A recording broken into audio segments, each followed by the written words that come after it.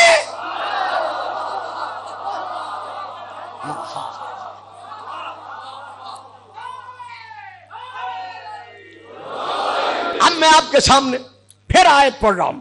سورہ نمبر 38 کی آیت نمبر 26. سورہ کا نام سواد. ارشاد خدا بندی ہے یا داؤد انا جعلناک خلیفتن فی الارض. اے داؤد ہم ہی نے تم کو زمین پر خلیفہ بنایا.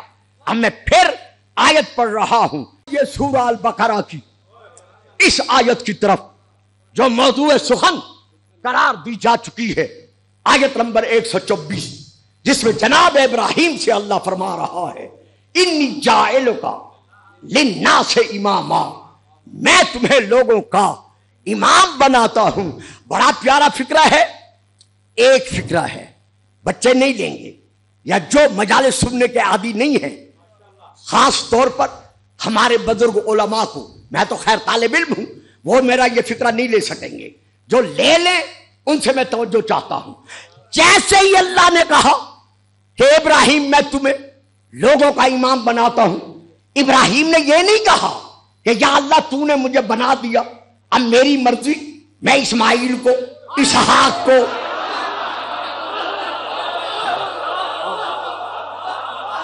بڑی مہربانی تیری ذات نے بڑی مہربانی. درود پڑھیے گا سلاوا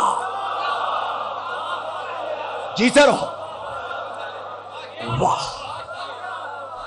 دیکھو بچوں پیارو جو رضاکارانہ طور پر میری بات نہیں لے سکتے وہ کل ذرا ادھر بیٹھ جایا کریں. آپ کی بڑی مہربانی ہوگی. انی جاعلک للناس اماما. ابراہیم میں تمہیں لوگوں کا امام بناتا ہوں. امامت مل گئی لیکن اب یہ نہیں کہا کہ یا اللہ تو نے بنا دیا اب میری مرضی اسحاق کو اسماعیل کو ان کی اولادوں کو جسے جسے چاہوں میں امامت عطا کر دوں. نہ فوراً کہا وَمِن ذُرِّيَّتِي کہ یہ مرتبہ امامت سب امامت میری اولاد کو بھی عطا کر. قیامت تک کے لیے فیصلہ سنا رہے ہیں کہ میری اولاد میں سے امام وہی ہوگا جس کو اللہ نے امام بنایا ہوگا.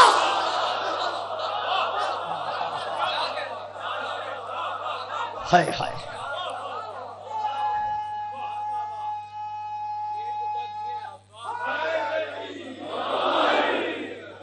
تو وَمِن ذُرِّيَّتِي سے یہ ثابت ہو گیا کہ امام بنانے کا حق صرف اور صرف اللہ کو حاصل ہے کسی اور کو حاصل نہیں ہے. بہت دور لے کے جا رہا ہوں. معمولی سا طالب علم ہونے کے ناطے سے میرے وہ سامعین جن کی دعاؤں کے سائے میں گلفام نے لاہور میں خطابت کی زندگی بسر کر دی ہے ان کے نورانی چہرے میرے سامنے ہیں. میں ان سے ملتمس ہوں کہ میں بہت بڑا فکرہ تو نہیں لیکن ایک فکر دینے جا رہا ہوں. وہ فکر یہ ہے کہ جناب ابراہیم نے کیا کہا وَمِن ذُرِّيَّتِي میری اولاد کو بھی مرتبہ امامت منصب امامت عطا فرما. ادھر کہا اور ادھر فوراً جواب قدرت ملا لا ینال عہد الظالمین. اس پر ابھی گفتگو نہیں کرتا.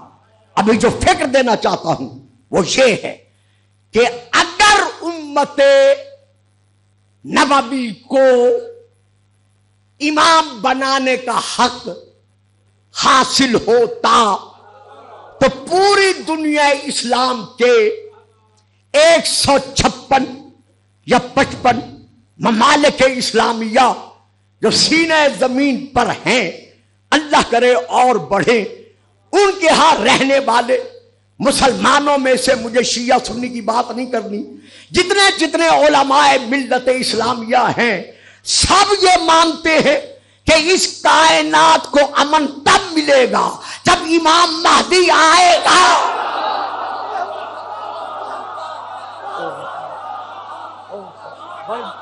بڑی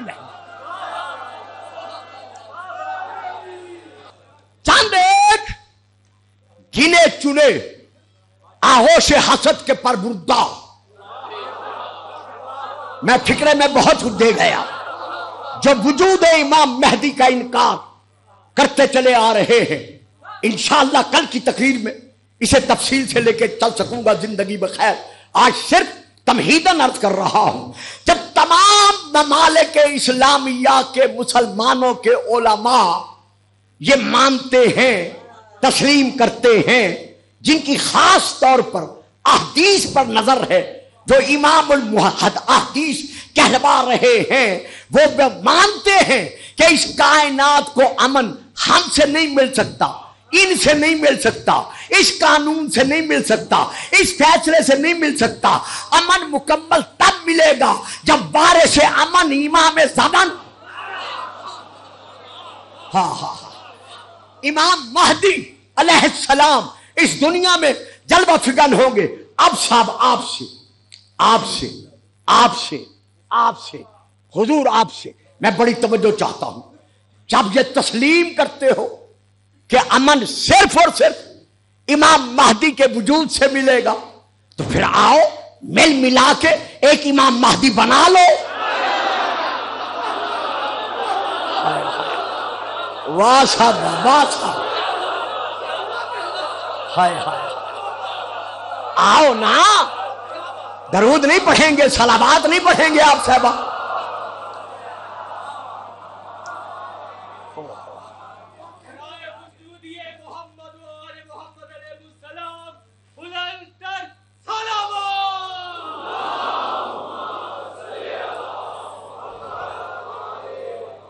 جب آپ تسلیم کر رہے ہیں کہ امن صرف اور صرف وجود امام مہدی کے ظہور پر ہوگا، تو پھر آؤ مل ملا کر. آج تو علمی دنیا چاند سے بھی آگے بڑھ گئی ہے، زحو مریخ پہ کمن ڈال رہی ہے، تو آؤ مل کر ایک امام مہدی بنا لو. کہا دیکھو کسبی والے مل کر جسے بنائیں گے اس کا علم کسبی ہوگا، بابی نہیں ہوگا. مفکر مشرق، شاعر مشرق حضرت علامہ اقبال مرحوم رحمت اللہ علیہ کی جب اسی مسئلے پر نگاہ پڑی تو انہوں نے اپنے شعر میں پورے مضامین کو بند کر کے رکھ دیا ہے کہ دنیا کو ہے اس مہدی برحق کی ضرورت. ہائے ہائے واہ صاحب واہ صاحب، دنیا کو ہے، مسلمانوں کو نہیں. دیکھا نا آپ چپ کر گئے، اسی لیے مجھے فکرہ دینا پڑا. صرف مسلمانوں کو نہیں، دنیا کو ہے اس مہدی برحق کی ضرورت، ہو جس کی نگاہ زلزلہ عالم افکار. علامہ جب ضرورت ہے تو بنا لو. فرمایا یہی تو مجبوری ہے کہ بنانے کا حق اللہ نے ہم سے نہیں لیا، لیکن احتیاج ہے امام مہدی کے وجود کے متعلق یہ کہنا کہ یہ فسانہ ہے، یہ قصہ ہے، یہ کہانی ہے جو شیعہ حضرات نے اپنی قوم کو سکون کے ساتھ رہنے کے لیے وضع کر لی ہے، گھاڑ لی ہے. تقریر کل ہوگی انشاءاللہ زندگی رہی. اب میں صرف اتنا عرض کرتا ہوں، اگر یہ کہانی ہے تو آئیے آگے بڑھیے. پہلی کتاب کا نام ابن ماجہ شریف جلد نمبر 1. دوسری کتاب کا نام عقد الدرر. تیسری کتاب کا نام جناب المودت. چوتھی کتاب کا نام مناقب ابن مغاز علی شافعی. پانچویں کتاب کا نام مناقب خبار زمین. چھٹی کتاب کا نام سید محمد صالح کشفی حنفی کی کتاب مناقب مرتضی. ان سب میں یہ درج ہے کہ آنے والا امام مہدی کسی مالکی کی، کسی حنفی کی، کسی شافعی کی، کسی حنبلی کی اولاد میں سے نہیں ہوگا. نہیں بچوں آرام سے بیٹھو میرے بچوں. پہلی تقریر میں کچھ عرض کر چکا ہوں. کسی مالکی، کسی حنفی، کسی شافعی کسی حنبلی کی اولاد میں سے نہیں ہوگا. یہ کتابوں کے نام ہیں، یہ ہمارا مرکزی علمی مقام ہے. خدا حضرت ڈاکٹر علامہ محمد حسین اکبر الحاج کی زندگی دراز کریں، جنہوں نے اتنا بڑا قلعہ قوم کے لیے تعمیر کر دیا ہے. اس علمی مرکز پر میں یہ کلمات ادا کر رہا ہوں. ان کتابوں میں یہ درج ہے کہ آنے والا امام مہدی نہ بنی امیہ کی شاخوں میں سے ہوگا،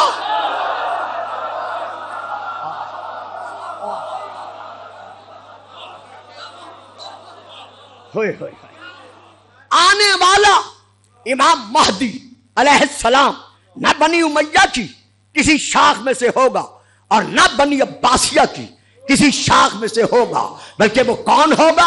مصطفی ہوگا، مرتضی ہوگا، حسنی ہوگا، حسینی ہوگا، من ولد فاطمہ.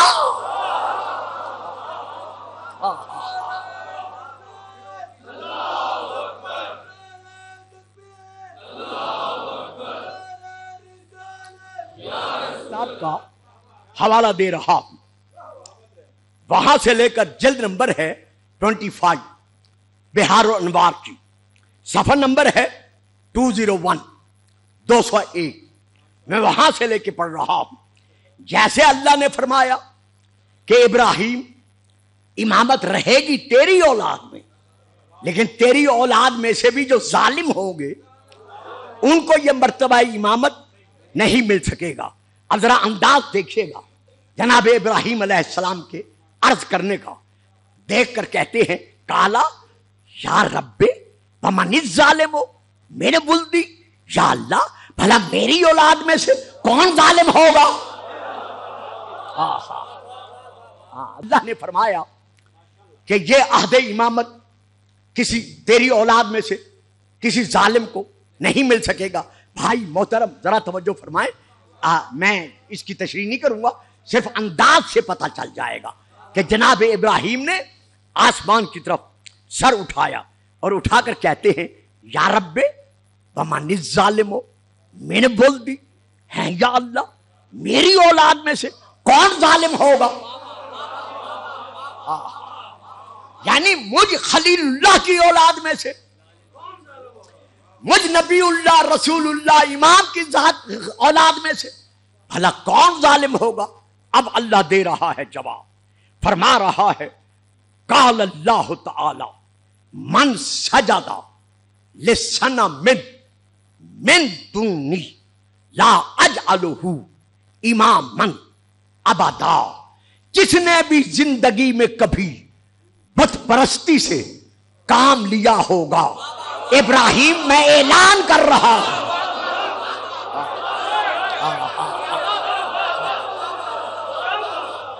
اب دیکھیں نا بچوں مجھے معاف کرنا،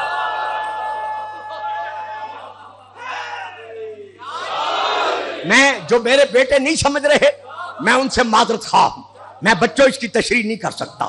تو اب جناب ابراہیم کو اللہ نے جواب کیا دیا کہ سنو ابراہیم، من سجدہ لصنم من دونی لا اجعلہ اماما ابدا.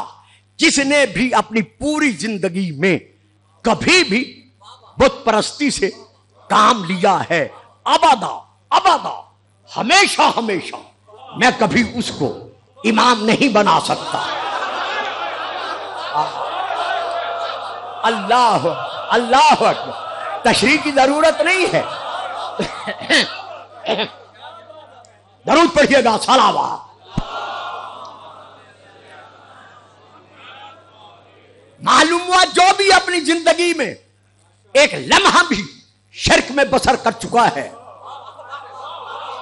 نہیں پڑھتا، اب آگے نہیں پڑھتا اگر آپ نہیں بولیں گے، جو بھی اپنی زندگی میں ایک لمحہ بھی شرک میں بسر کر چکا ہے وہ توبۃ النصوح کے بعد مسلمان بن سکتا ہے، صاحب ایمان بن سکتا ہے، صحابی بن سکتا ہے، جنتی بن سکتا ہے، بہشتی بن سکتا ہے، جو بناؤ بن سکتا ہے. شیعہ اثنا عشریہ کے نزدیک وہ امام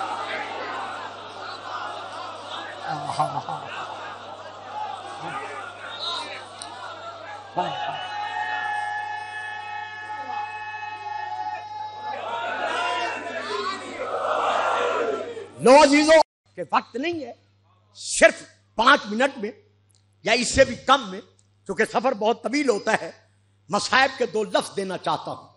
اسی علی کی بیٹیاں،